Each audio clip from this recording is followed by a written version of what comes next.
ఇక ఏపీలో ఎమ్మెల్సీ ఎన్నికల పోలింగ్ కొనసాగుతుంది. ఏపీలోని 2 పట్టభద్రులు, ఒక టీచర్ ఎమ్మెల్సీ స్థానానికి ఎన్నికలు కొనసాగుతున్నాయి. సాయంత్రం 4 గంటల వరకు ఈ పోలింగ్ జరగనుంది. 16 జిల్లాల పరిధిలోని 1062 కేంద్రాలు ఏర్పాటు చేశారు. ఇక సమస్యాత్మక ప్రాంతాల వద్ద అధికారులు 144 సెక్షన్ విధించారు. బ్యాలెట్ బాక్స్ పద్ధతిలో ఈ ఎన్నికలు నిర్వహిస్తున్నారు. 6,84,593 మంది ఓటు హక్కు ఈ ఎన్నికల్లో ఓటు హక్కును వినియోగించుకున్నారు. రైట్, దీనికి సంబంధించినటువంటి మనీ డీటెయిల్స్ మా కరెస్పాండెంట్ కాకినాడ నుండి కామేశ్వరరావు అందిస్తారు. కామేశ్వరరావు, చెప్పండి, అధికారులు ఎలాంటి ఏర్పాట్లు చేశారు ఎన్నికలకు సంబంధించి, అలాగే పోలింగ్ ప్రక్రియ ఎలా కొనసాగుతుంది ప్రస్తుతం? సాయిరామ్, చూసుకుంటే కనుక నేడు ఉభయ గోదావరి జిల్లాలో గ్రాడ్యుయేట్ ఎమ్మెల్సీ ఎన్నికల పోలింగ్ అయితే ప్రారంభమైందని చెప్పొచ్చు. ఉదయం 8 గంటల నుంచి సాయంత్రం 4 గంటల వరకు కూడా ఈ పోలింగ్ ఏర్పాట్లన్నీ కూడా అధికారులు చేశారని చెప్పొచ్చు. మొత్తం జిల్లా వ్యాప్తంగా 98 కేంద్రాలు అయితే మాత్రం జిల్లాలో ఏర్పాటు చేశారని చెప్పొచ్చు. మొత్తం దీనికి సంబంధించి అయితే మాత్రం 3,14,985 మంది గ్రాడ్యుయేట్స్ అయితే మాత్రం తమ ఓటు హక్కును అయితే వినియోగించుకొని ఉన్నారు. ఈ నేపథ్యంలో ఇప్పటికే జిల్లా వ్యాప్తంగా కూడా అధికారులు అన్ని ఏర్పాట్లు పూర్తి చేశారు. ప్రస్తుతం మనతో పాటు ఎన్నికల పరిశీలకులు ఆర్డీఓ మల్లిబాబు గారు ఉన్నారు. వారితో కూడా మాట్లాడే ప్రయత్నం చేద్దాం. సార్, చెప్పండి, ఎమ్మెల్సీ ఎన్నికలకు సంబంధించిన ఏర్పాట్లు ఏ విధంగా ఉన్నాయి? కాకినాడ రెవెన్యూ డివిజన్ పరిధిలోని 10 మండలాల్లోనూ 67 పోలింగ్ బూతులకి అన్ని ఏర్పాట్లు చేసి సకాలంలో పోలింగ్ ప్రారంభించడం జరిగింది. ఇప్పుడు దాకా దాదాపు 15 నుండి 20% పోలింగ్ స్టేషన్లు 67 పోలింగ్ స్టేషన్లో నమోదైనట్టు మనకి సమాచారం ఉంది. అధికారులందరూ కూడా ప్రతి దాంట్లోనూ ఎంఆర్ఓలు పర్యవేక్షణ చేస్తున్నారు, ప్రతి మండల హెడ్ క్వార్టర్లో కూడాను. అదేవిధంగా ఎలక్షన్ డిప్యూటీ తహసీల్దార్స్, కలెక్టర్ గారు, మేము ఆర్డీఓలను కూడా ఫీల్డ్ మీద మనం తనిఖీ చేస్తున్నాం. ఇంతవరకు ఎటువంటి ఫిర్యాదులు లేకుండా అంతా సక్రమంగా జరుగుతున్నది. చక్కగా శిక్షణ ఇచ్చాం కాబట్టి ఎన్నికల సిబ్బంది అందరికీ కూడా ఎటువంటి పొరపాటు లేకుండా కూడా జరుగుతుందని ఆశాభావంతో ఉన్నాం. ఖచ్చితంగా జరగదు. అక్కడక్కడ చిన్న చిన్న ల్యాబ్సెస్ అబ్జర్వ్ చేసాం. బయట క్యాన్వాసింగ్ అని 2-3 చోట్ల కంప్లైంట్లు వచ్చి వాటి వెంటనే నిరోధించడం జరిగింది. అలాగే సెల్ ఫోన్లు తీసుకుని వెళ్తున్నారన్న ఫిర్యాదు మీద కూడా మేము రెస్పాండ్ అయ్యాం.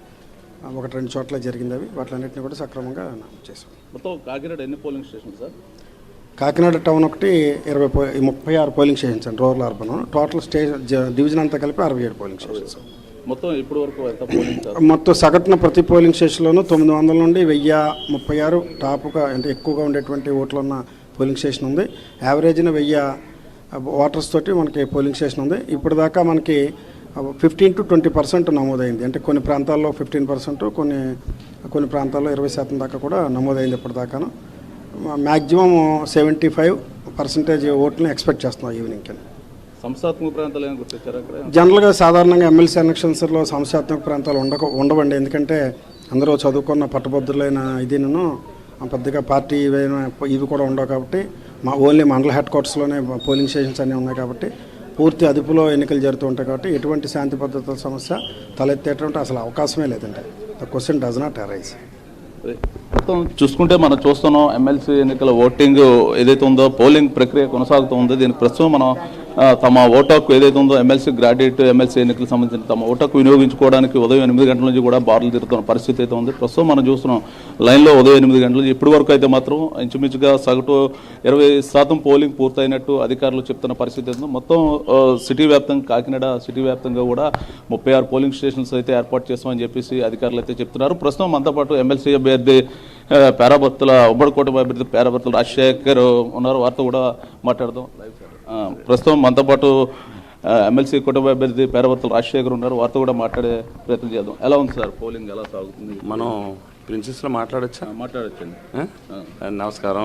లైవ్ పోలింగ్ అయితే ఉదయం 8 గంటల నుంచి కూడా ఎవరైతే గ్రాడ్యుయేట్స్ ఉన్నారో అందరూ మరి పెద్ద ఎత్తున అన్ని పోలింగ్ స్టేషన్ల దగ్గర కూడా పట్టభద్రులందరూ కూడా ఓటేయడానికి చాలా ఉత్సాహంగా ముందుకు వస్తున్నారు.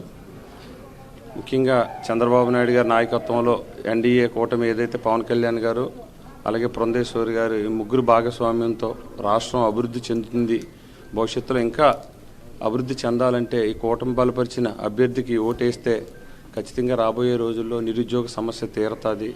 అలాగే ప్రభుత్వ ఉపాధ్యాయ ఉద్యోగులకి వాళ్ళకి హక్కులుగా రావాల్సినవన్నీ కూడా పెండింగ్స్ క్లియర్ అవ్వాలంటే కూటమి అభ్యర్థిని బలపరచాలని ప్రభుత్వ ఉద్యోగులు, ఉపాధ్యాయులు, అలాగే పెన్షనర్స్, అలాగే కాంట్రాక్ట్ అవుట్సోర్సింగ్ ఉన్న అందరు గ్రాడ్యుయేట్స్ కూడా పెద్ద ఎత్తున ఓటింగ్లో పాల్గొని కూటమి అభ్యర్థిని బలపరచడానికి అన్ని బాగానే ఉన్నాయండి. చాలా బాగా గవర్నమెంట్ తరఫున డిపార్ట్మెంట్ అంతా కూడా పూర్తిగా మరి వాళ్ళకి ఇచ్చిన విధుల్లో పర్ఫెక్ట్గా చేస్తున్నారు. ఎవరి పని వాళ్ళే చేస్తున్నారు. ఎక్కడ ఏ విధమైన ఇబ్బందులు లేవు. ఇది ఎందుకంటే ఇది కూటమి ప్రభుత్వం, ప్రజాస్వామ్య విలువలను కాపాడే ప్రభుత్వం. గత ప్రభుత్వంలో లాగా దౌర్జన్యాలు, పోలీస్ స్టేషన్లు ఆక్రమించుకోవటాలు ఏమి ఉండవు. ప్రజాస్వామ్యంగా ఎవరో ఓటు హక్కు వాళ్ళు వినియోగించుకోవడానికి అన్ని ఏర్పాట్లు జరుగుతున్నాయి. ఓకే, మీ గెలుపు ఎలా ఉండబోతుందంటారు?